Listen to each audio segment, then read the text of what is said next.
What's up, gamers? Sixpenny here, and today I'm going to show you some of the best hitting settings that you can use in MLB The Show 22. If you get some enjoyment, drop a like, subscribe. If you want to see more MLB The Show 22 tutorials and other gameplay videos, you can check out the playlist in the description for all the tutorials, or just check the channel page.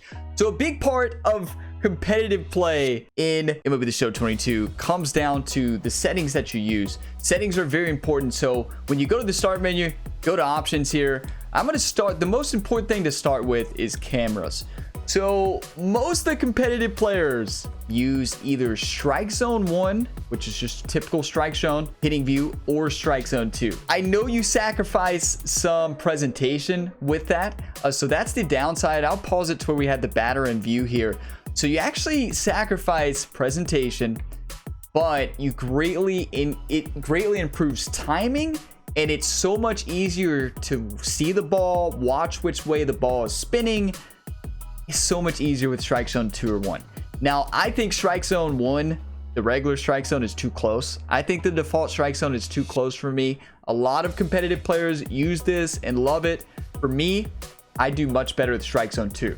So you can mess around with these and choose the one you want. The other one you can use if you want to see a little bit more is strike zone 3. But to me, the timing is not as good with this one, because the benefit of strike zone 1 is basically when the ball's about to hit the screen, that's when you swing. It's that timing. Same thing with strike zone 2.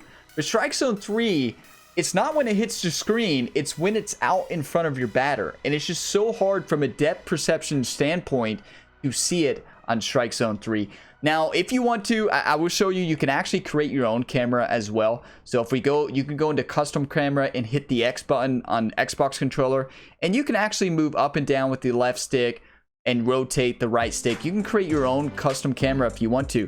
Now, the downside of this is you can't use this in online multiplayer. So I would not recommend use a custom camera if you plan on playing multiplayer. If you're just a solo player and you want to create the camera you want, you can do that. And you can also choose a camera preset on the bottom left to edit. So say you're like, I like strike zone 1, but I want to be a little bit further down to see more and a little bit angled.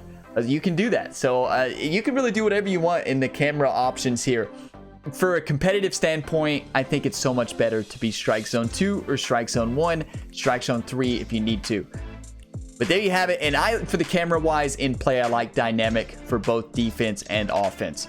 Now let's get on to, now that we have the cameras done, let's get on to the other settings here. The most important settings here are going to be, of course, your hitting difficulty. But now when I say on hitting difficulty, when you're just starting playing this game, choose the dynamic one. It's actually really cool. Dynamic difficulty. It goes up and down based on how you perform. But if you've been playing this game for a while, you're probably going to start on either All-Star or Hall of Fame, because that's where you start in online competitive play. So in-play offense, I already said dynamic. Ball trail, I actually like it turned on. I like to see the ball trail.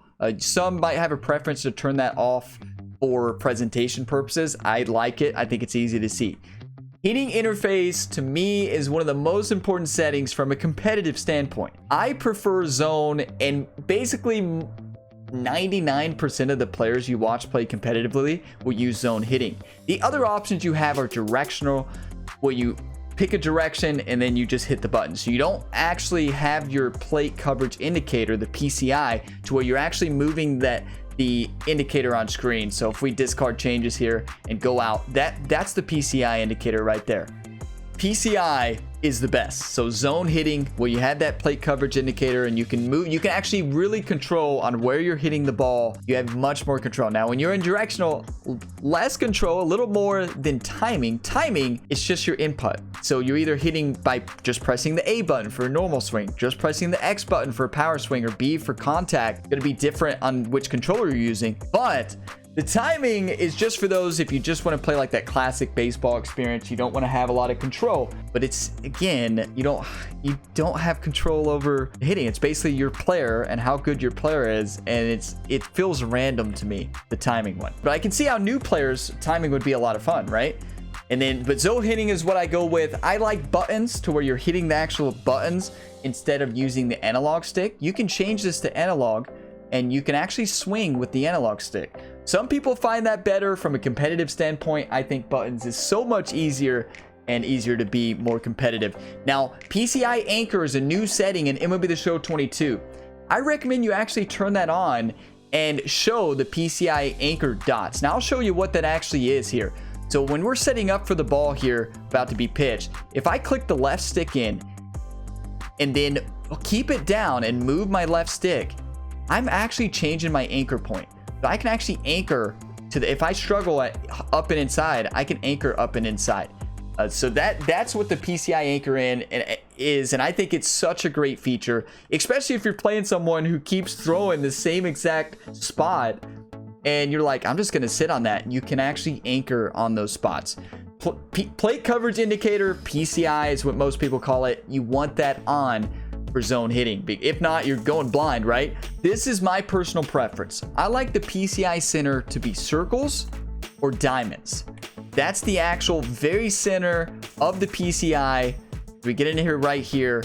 I just selected altitude, so you can see you can see I accidentally selected that, but that's the PCI. That middle, those middle dots. So that's what the PCI is. When you hear people refer to the PCI, if you're new to the game, if you're not new to the game, you're probably not watching this video, right? So I prefer circles, and I like the PCI inner to be on basic. I don't like, you can change it to wedge, which actually changes the shape. If you want it to look like a baseball bat, wedge is the way to go. You can also do starfighter. I think those are distracting. I just like the typical basic that you saw there. PCI outer, I don't like that on there. Some people like that on there. I actually don't like the outer on there at all. You can have it basic and then have it fade out, PCI fade out, but I think it's distracting. Watch, I'll turn it on so you can see it. If you've never seen it before, I think it's just so distracting. So it'll pop up on this next pitch. There it is right there. So you have the inner and outer, and it fades out. It basically shows your player's vision. The higher vision you have, it's going to be bigger. But the main PCI point for contact is the inner PCI. I think anything else on is distracting, but some players actually like to turn off the inner PCI and only have the outer. So let me know your PCI preference down in a comment. The color is your preference. I prefer yellow, but you can make this whatever color you want. If you struggle seeing a certain color, then don't use that color, obviously. And if it's getting in the way, you can lower the transparency, because you don't want this to get in the way of you seeing the baseball, right? So that's why a lot of people go transparent. I keep it at what it's at, 70%. Now, if you do have PCI, outer PCI on, I recommend you fade that out if you're using the inner PCI option. So that's what I use for my hitting settings. Base running decisions, I had that on assist. Base running interface is default. Sliding decisions assist, and runner's windows on. So that's my hitting settings that I use. I hope you found this helpful. These are the best settings from a competitive standpoint. Strike zone 1, strike zone 2 is the biggest, and zone hitting. All the other ones are customizable to your liking. Now, that does not mean you can't play competitive on strike zone 3 or fisheye or these other settings. You can hit really good with any of the settings if you just learn it and get good at the game. Now, a bonus tip I will give you all is to actually change the pitching view to the same view that you use for hitting. The reason for this, especially when you're new to the game, you're learning the game, you're going to see every single pitch, even when you're on the defense, every single pitch is going to be in the same view. You're going to see more pitches. You're going to have more repetitions. That's the reason I recommend that when you're starting out. Now, I use pinpoint pitching, so I have pitcher offset as my pitching view. So that's the reason I go with pitcher offset. But when I first played this game, I did only strike zone 2 for both, because I wanted to learn. I would go in custom practice and practice. Wanted to see thousands and thousands of pitches, thousands of different type of pitches in that strike zone 2 view to get used to it. The more pitches you see, the more reps you get, the better you're going to be at the game, gamers. You got some enjoyment, drop a like, subscribe if you want to see more. Check out the full tutorial list down in the description, and also the pinned comment down below. And let me know, what are the settings you use? Do you prefer directional hitting or anything like that? Or competitive? Or my question would be, any competitive players out there in ranked seasons that play with directional hitting? I've seen a few people comment on last year's video saying that they played that way, but not very many. Most of all, I'd say about 99% of the people said they played zone.